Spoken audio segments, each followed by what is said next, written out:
धर्म क्षेत्र कुरुक्षेत्र से विजय सब्रवाल अपने त्रिशूल के साथ आपके समक्ष हाजिर है।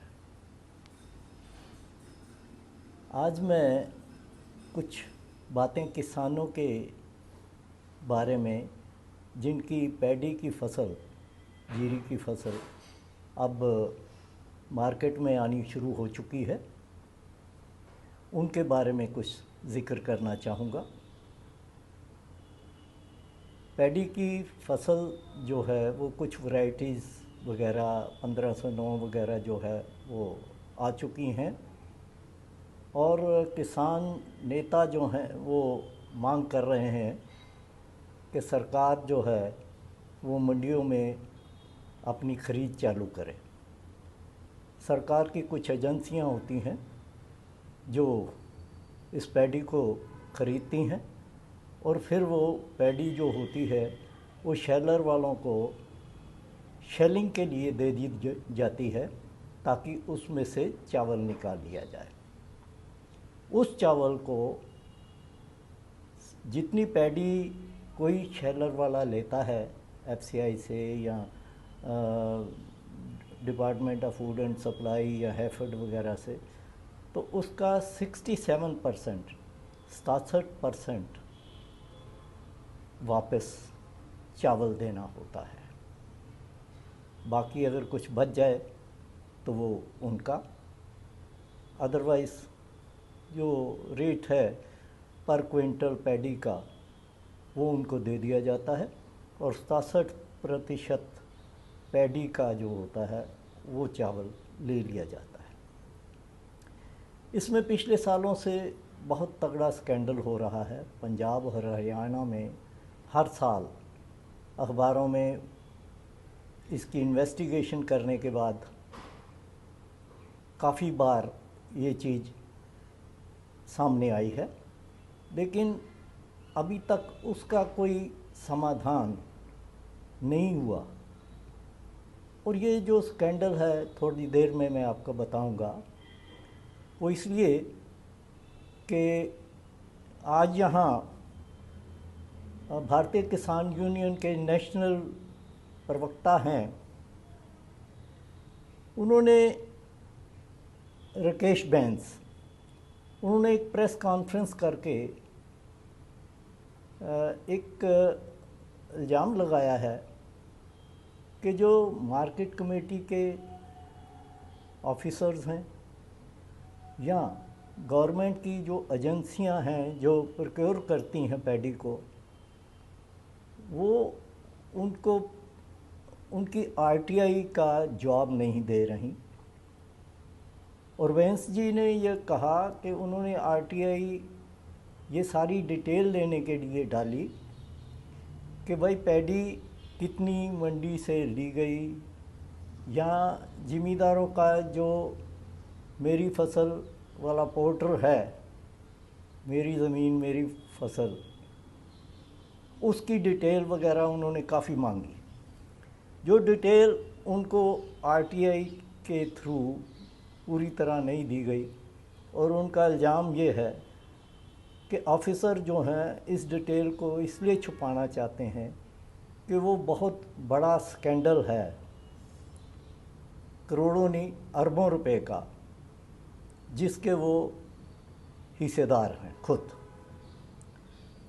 बैंस जी का इल्ज़ाम ये है कि जो हरियाणा में या पंजाब में मेरी फसल मेरा ब्यूरो वगैरह जो है वेरा, उसके तहत ज़मींदारों को ये लिखना होता है कि उन्होंने कौन सी पैडी लगाई है, किस खेत में क्या है। लेकिन वो उन्होंने ये इल्ज़ाम लगाया कि कुछ ज़मींदार जो कि पैडी नहीं लगाते, उनकी खेतों में भी पैडी दिखा दी जाती है और कुछ पैडी शो कागज़ों में ही दिखा दी जाती है। और उससे ये होता है कि बाहर की जो पैडी है यूपी की या उससे परे की, जहाँ पैडी के रेट प्रॉपर नहीं मिलते, वो यहाँ आकर बिकती है, जिससे एक तो यहाँ के किसानों का नुकसान होता है और दूसरा उनका ये कहना है कि वो पैडी आती ही नहीं है, वो सिर्फ कागज़ों में आती है।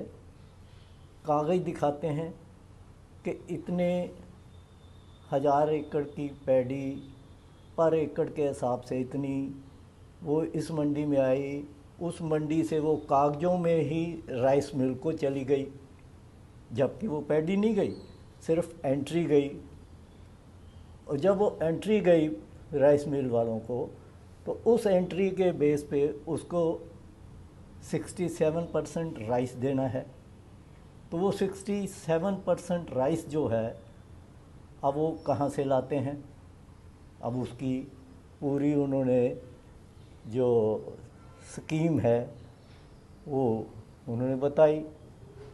उनका इल्ज़ाम ये है कि जब 67% पैडी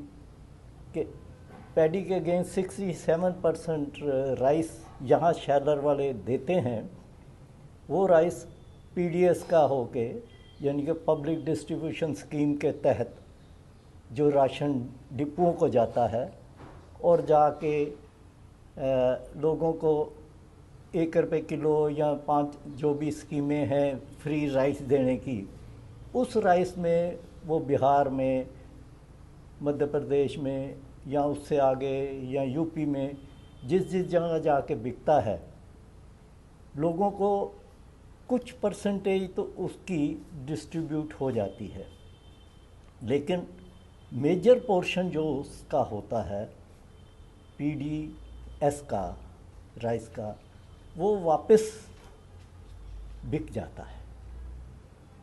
यानी कि वहाँ भी कागज़ों में घपला, वो बिक गया। वहाँ 12 रुपये, वही वो जैसे राइस मिल वाले बताते हैं, और बैंस जी ने भी कहा कि वहाँ वो राइस मिल पीडीएस जो चावल वहाँ पहुँचा, उसको राशन डिपो वालों ने मिली भगत के साथ बाहर का बाहर ही 10 रुपये से 12 रुपये 13 रुपये तक बेच दिया जाता था पिछले सालों में। अब इसकी थोड़ी मांग बढ़ने से उसका रेट वहाँ बढ़ गया है। वो आगे से आगे बिकता बिकता बिकता वापस फिर हरियाणा और पंजाब में पिछले सालों में तो 20 रुपये 21 रुपये के हिसाब से यहाँ आ जाता था। अब राइस मिलर जिन्होंने सिर्फ फेक एंट्रियाँ कर रखी हैं, उन फेक एंट्रियों को पूरा करने के लिए 2000-2100 या 2200 रुपये क्विंटल में वो पीडीएस लेकर उसको पैक करके दोबारा फ्रेश गवर्नमेंट एजेंसियों को दे दिया जाता है, अपना वो फेक एंट्रियाँ पूरी करने के लिए। और उसके अगेंस्ट जो दूसरा राइस होता है जिसमें परमल वगैरह, जिसका रेट ओपन मार्केट में कई दफ़ा 3500 से लेके 4000-4200 रुपये तक होता है, बाकी वो उसको मार्केट में बेच के अपनी आमदन बढ़ा लेते हैं। तो ये एक सर्कल सा बना हुआ है जिसमें सब इन्वॉल्व हैं। सरकार का ही चावल यहाँ से जो गया वही वापस सरकार को आ गया, वही फिर सरकार को चले गया। तो इस प्रकार बैंस जी का कहना ये है कि उन्होंने लाडवा मंडी से, जो कुरुक्षेत्र के पास ही है, शाहबाद मंडी से, शाहबाद से ये बिलोंग करते हैं, शाहबाद मंडी वालों से भी उन्होंने ये इन्फॉर्मेशन सीख की और उनको कोई संतोषजनक जवाब नहीं मिला। सिर्फ इतना कहा गया कि आपने जो इन्फॉर्मेशन आरटीआई के तहत मांगी है वो बहुत ज़्यादा है, इसको दिया नहीं जा सकता, इसलिए आप कभी भी ऑफिस में आके हमारा रिकॉर्ड चेक कर सकते हैं। तो अब सवाल ये उठता है कि इतनी चीज़ें खुल के जब आ रही हैं तो सरकार उसको क्यों नहीं रोक पा रही? कहाँ, कौन कौन इसमें इन्वॉल्व है कि जो इस सारे इतने बड़े स्कैंडल को होने देने चाहते हैं या दिए जा रहे हैं? कहने को तो ईडी के भी छापे पड़ते हैं, सीबीआई के भी पड़ते हैं, लेकिन ये पिछले 4 सालों से मैं खुद देख रहा हूँ और शायद ही कोई ऐसी अखबार बची हो जिसमें इसके बारे में स्कैंडल ना हुआ हो। बल्कि पंजाब ने तो पिछले साल कई ट्रकों के ट्रक पकड़े जो कि बिहार से या मध्य प्रदेश से वो पीडीएस का माल लेके वापस वहाँ पहुँच रहे थे। उनको कन्फिस्केट भी किया, लेकिन कोई उसका अभी तक तो रिज़ल्ट हमारे नोटिस में है नहीं। तो बेंस जी का कहना ये है कि इस सारे स्कैंडल में यहाँ के हरियाणा और पंजाब के किसानों का नुकसान होता है कि जितनी यहाँ पैदावार नहीं हो रही उससे 1.5 गुना पैदावार कागज़ों में दिखा दी जाती है और फिर ये कहा जाता है कि हमने इतनी खरीद कर ली, हमने देश में किसानों को इतना पैसा दे दिया। तो उनका ये कहना है कि ये सारी इन्फॉर्मेशन दी जाए और उसके बाद हाई लेवल कोई सीबीआई की इंक्वायरी हो ताकि इस बड़े स्कैंडल को एक्सपोज किया जा सके। ये देश की हित की बात है, इसीलिए आज मैंने अपने इस प्रोग्राम में कही ताकि ये स्कैंडल एक्सपोज हो और यहाँ के किसानों को उनकी मेहनत का पूरा मुआवजा मिले। आज इतना ही, धन्यवाद।